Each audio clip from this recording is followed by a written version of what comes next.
I had the pleasure of meeting Shelley Beeston, Shelley Beeston, I should say, on late last week. And she's based in Melbourne, and she's come up with a brilliant idea. And I'm going to let her explain to you what that idea is. Now, bearing in mind that today's show basically is focused on the fact that it is Mental Health Week here in South Australia, and it was World Mental Health Day yesterday. And I just thought it was appropriate that we talk to Shelley about a wonderful idea that is basically completed. There will be, I guess, some some other stuff that Shelley will be doing around this particular little project. But in the first instance, let's introduce Shelley and have a chat. Shelley, welcome. How are you doing? Yeah, I'm good, thanks. Thank you. How's Melbourne going, Shelley?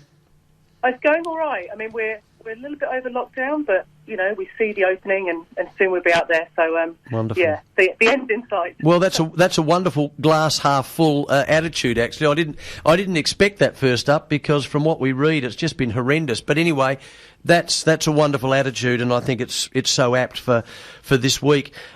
You have a wonderful, and we had this discussion last week, you have a wonderful app that you've developed. Tell me what it's called and tell me what it does, Shelley. Yeah, so it's called Peerzee, and the reason I call it Peerzee is it's a peer support platform. So it basically connects people together with similar life experiences to help each other. So, you could be experiencing ongoing work or financial stress, a sudden difficult life event, or finding yourself in a difficult life stage. And whatever you're going through, there's always been someone there that has gone through it. And I'm really passionate about connecting people together to learn from each other and ultimately support one another. That's wonderful. That is wonderful. One of the issues that a lot of us have is that we don't reach out because we don't feel confident enough to do that, or indeed, if we do reach out, we go to a doctor, which of course can be a good idea, a psychologist, a psychiatrist. I tick all of those boxes. But quite often we walk away unsatisfied. This is different again. It is. So it's when I was going through a hard time in my life, I also went to seek help from a therapist. But I always, sometimes didn't feel completely understood, and the actual times I needed help the most were actually in between the appointment times. So, and I'm all for therapists because they do definitely have a place for that professional level of support. Yep. But there's something about sharing a lived experience that takes it to another level of connection, that someone you can really relate to and really understands what you're going through. And, I've found in my life the best support I've got was someone who really has been there before me and I can learn from, and so that's how it's different. It's about that lived experience. It's a bit like, 7 or 8 months ago, I went to a conference. Well, I was hosting a conference on mental health, and I guess the observation I made was that all of the speakers were psychologists. They were professors. They were psychiatrists. They were doctors, which is fine, as we said earlier, which is absolutely fine. But it would have been nice to have had someone, and who knows, some of those professors, psychologists, psychiatrists, doctors may have been suffering mental health issues. I don't know. They certainly didn't admit that. They certainly didn't say it. But I would have liked someone to have stood up there and said, I'm none of the above, but guess what? I've gone through this. Yeah, absolutely. And that's, as I mentioned, my difficult, because it came about 3 years ago, the idea, and through my sort of difficult time, it was actually through a friend of a friend who was going through a difficult time herself, and I had other friends to sort of chat to, but it was about that shared difficult experience that we really opened up and could be vulnerable. It's like it sort of removed the burden, removed any sort of judgment, and you could really open up and share what was going on. So it definitely felt the best level of support that I got during that time. Absolutely. Yeah, it's interesting, isn't it? When you are going through a difficult time, there's no doubt that a lot of us feel as though we're the only ones on the planet going through that, Shelley. Absolutely. Yeah, and you can really, I think there's too many of us that really do go through things alone, and it's very isolating. It's very lonely.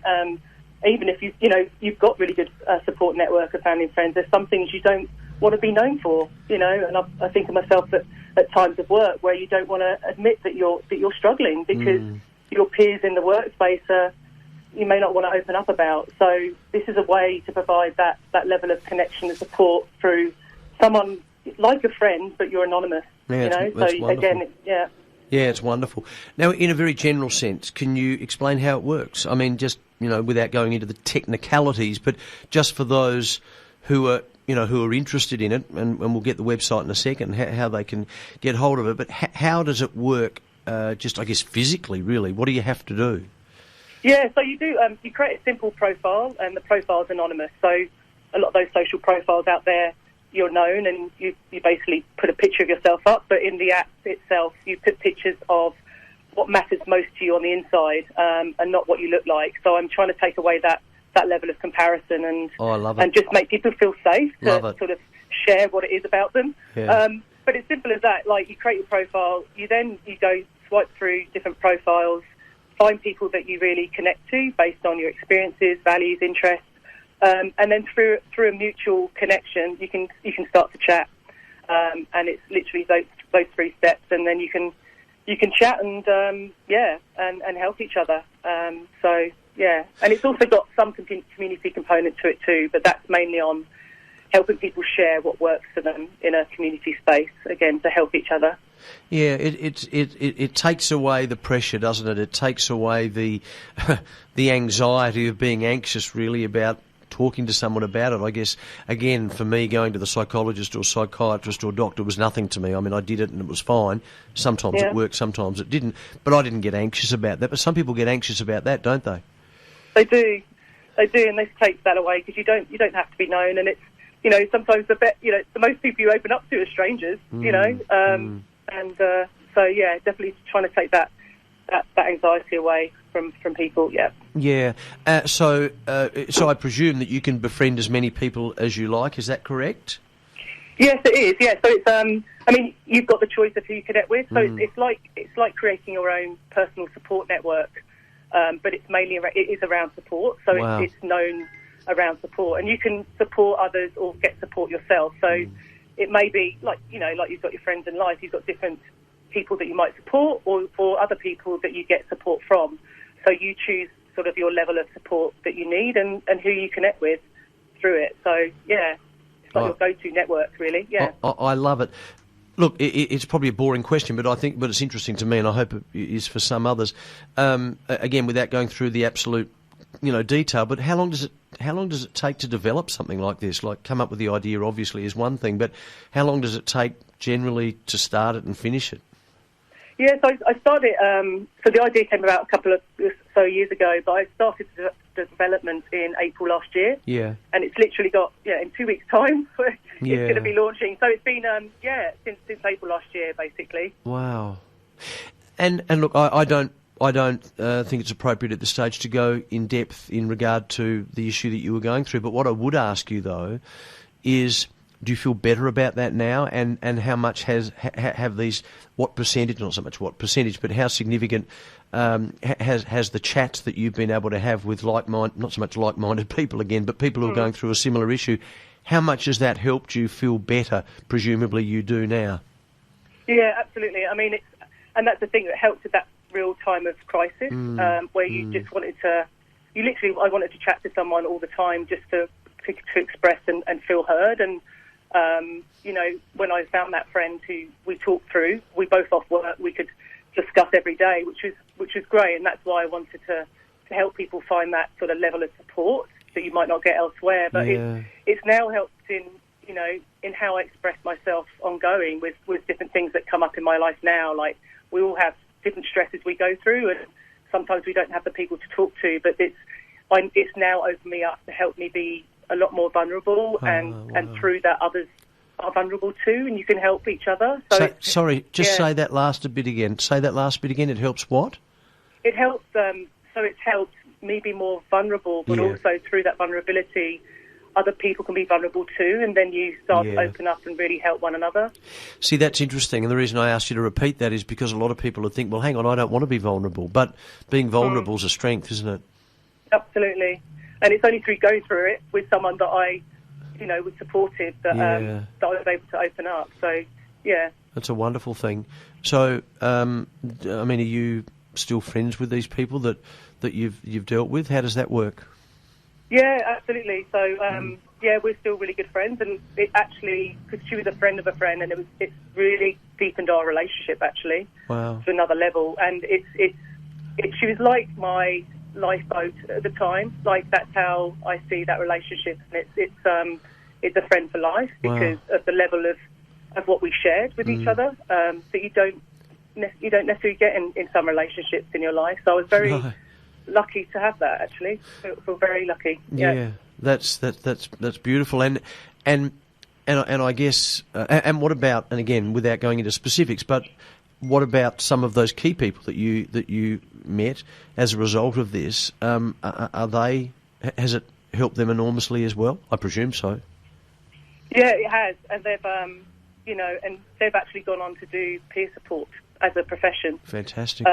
Because of the level of support that they've got through our connections, and so it's talking it through and with someone that really hears you is something they've really found a lifesaver for them, and they want to do that for others too, which is lovely. Like the fact that you've gone through something and can help others, I think is great. Yeah, it certainly highlights the issue of take instead of taking, give. And when you do give, the irony is, not everyone understands this, but when you do give, you get back. I mean, we don't do it to get back stuff back, but it just happens, sort of as if the universe sort of says, well, that's a wonderful thing to do. I'm going to give you something back as well. Yeah, absolutely. Yeah, it's wonderful. Okay, so how do people get hold of this and get more detail? Yeah, so you can go to the website, which is peerzee.com, so peerzee.com, and there you can get there's contact details on there, or you could follow on Instagram, which is Peerzee app, at Peerzee app on Instagram, and or you can soon download it. Yeah. Can you just spell Peerzee again for me, please? Yes, it's Peerzee. You know, the irony of all of this is that there's never been a more important time for someone to need a product like this. Absolutely, and I think, and that's, there's so many people that need help, and there's only so many therapists around, and how do we build a culture where we can help each other, really, and that's primarily sort of, what I'm hoping to achieve with this, and I hope I can. I hope we can help each other, and Yeah, and just on that, as we leave, and look, thank you so much indeed, Shelley. I really appreciate this. If we spoke to each other in 12 months' time, what would you like to be telling me? I hope that I've helped many people through this platform. And there's people that have really got benefit from it, and it's grown to where it needs to be to help lots of people. I wish you well. Thanks, Mark. Thanks for the time, and I appreciate your time, and thanks for having me on the show. Absolutely, absolute pleasure. And before you go, that website again. God, I'm persistent, aren't I? It's peerzee.com. Peerzee. It's partly because my memory's not that great. So that wasn't for my listeners. That was for me. No, not at all. Shelley, thank you, and I wish you all the very best. Thanks for chatting to us. And are you guys still in lockdown, aren't you? Yeah, for another few weeks. Well, at least with what Sydney's doing, hopefully you can follow suit. It's just about time we started to live with this damn thing, hey? Exactly. Yeah. Let's get out there. Absolutely. Thank you very much, Shelley. Thank Mark. Bye-bye. Lovely Bye-bye. to talk to you, Shelley Beeston. And Peerzee.com, Peerzee.com. Have a look at it. And if you're going through a tough time, of course there are other things that you can do. Of course there are. This is just one of many tools, and I think it sounds to me as though it is a ripper of a tool. My guest on Monday Drive, Shelley Beeston.